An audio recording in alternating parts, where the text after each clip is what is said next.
The impact of brain injury in children can be somewhat different than it is in adults.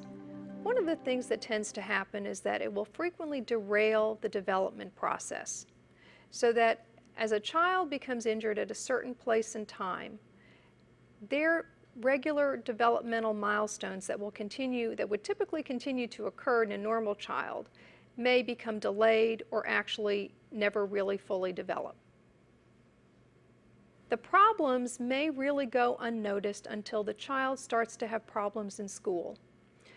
So for example, if a younger child, a 2 or 3 or a 4-year-old, has a brain injury prior to going to school, sometimes some of the effects of that brain injury will not actually become apparent until they go to school, because this is where they begin to be asked to be able to sit still, pay attention, begin to memorize information, begin to use their speech more, and there are more demands being made on them.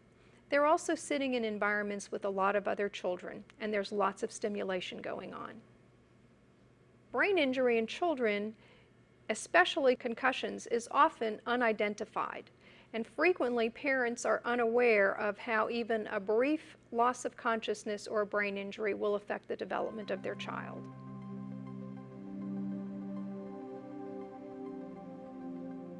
Approximately 2,000 Texas children are permanently disabled by traumatic brain injury each year.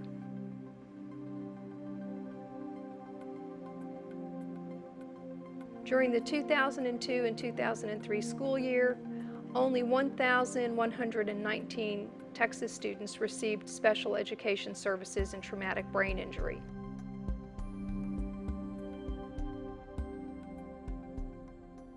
What I'd like to talk to you about now are the different levels of severity of brain injuries. Mild brain injuries account for 75 to 90% of all brain injuries. In this type of injury, individuals have a loss of consciousness of usually less than 20 to 30 minutes. One of the things that people don't understand is that normal concussion is a mild brain injury. So, for instance, if your child is playing football and they have what we typically refer to as getting their bell rung, or they kind of seem disoriented for a few minutes but never even lose consciousness, this is still a concussion. You can sustain a concussion without loss of consciousness. Most people will recover within hours or days following a concussion or a mild brain injury.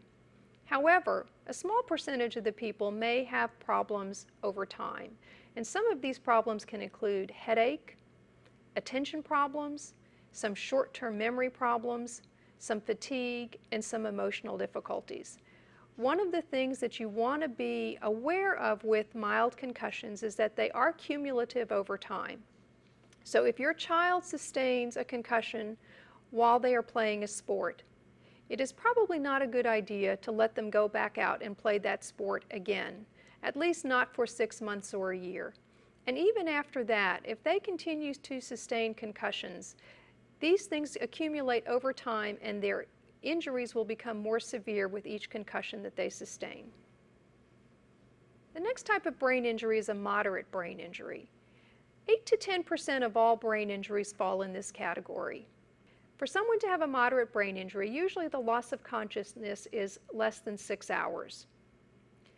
Typically, 3 months post-injury or after the injury has occurred, at least 2/3 of these individuals have not returned to work. 35 to 50% will have residual problems over their lifetime. Some of these problems can include sexual difficulties, memory problems, problems controlling their temper, or with their planning and organizational skills.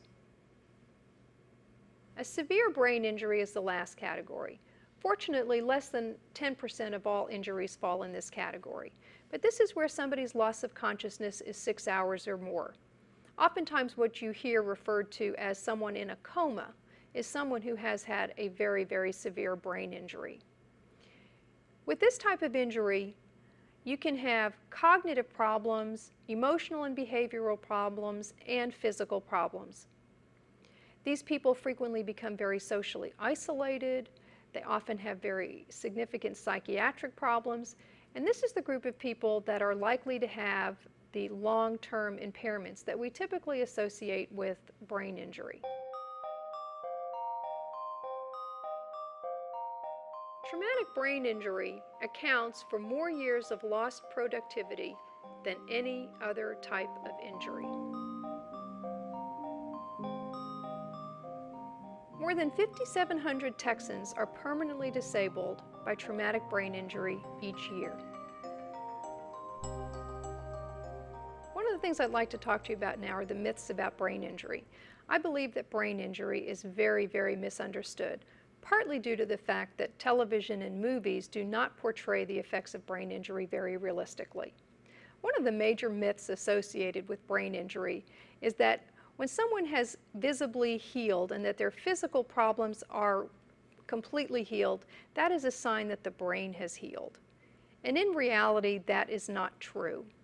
The cognitive and behavioral effects of a brain injury can last long after the person has healed on the outside. Another myth is that younger children are more resilient and can therefore bounce back easier and more quickly from a brain injury. However, in reality, what is really going on is that it may just take longer for the effects of a brain injury to show up in a growing and developing brain. Another myth about brain injury is about mild injuries. Many people believe that a mild brain injury has no long-term effects. However, in reality, even with a loss of consciousness of less than 60 seconds or a very mild concussion, both of these types of injuries can result in diffuse axonal injury. We know this because we've seen this on autopsy, and this is something that many people do not understand about a mild brain injury. Finally, one of the biggest myths about brain injury is that time heals. This is primarily because television and movies do not depict the residual effects of brain injury. In reality, there is no cure for a brain injury. Individuals who have sustained a brain injury need a tremendous amount of help. They need rehabilitation, they need all types of services. Oftentimes it is very difficult for them to be able to find all the services. Their families have trouble finding these services. But this is the only thing that will help these people learn to be able to adapt and live productive, healthy, and useful lives. Hopefully, this presentation will have helped you understand more about the causes of brain injury and how these injuries can affect people's lives every day. It is incredibly important for these people to be able to receive the appropriate services to help them become functional, whole people again.